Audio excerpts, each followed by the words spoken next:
Hello, in this video I want to show you how to install Firefox browser on Honor X6. To do this, first we'll need to open a Google Play Store, then in a search enter Firefox.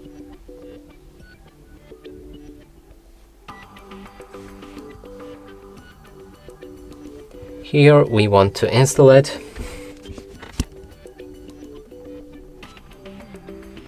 When it's ready, you should be able to open a browser.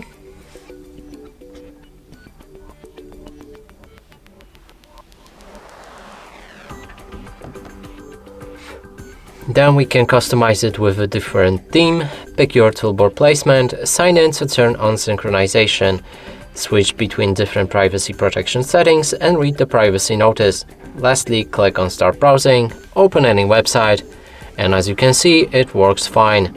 And that's it for this video. Hope you like it. Please consider subscribing to our channel, leave a like and a comment below.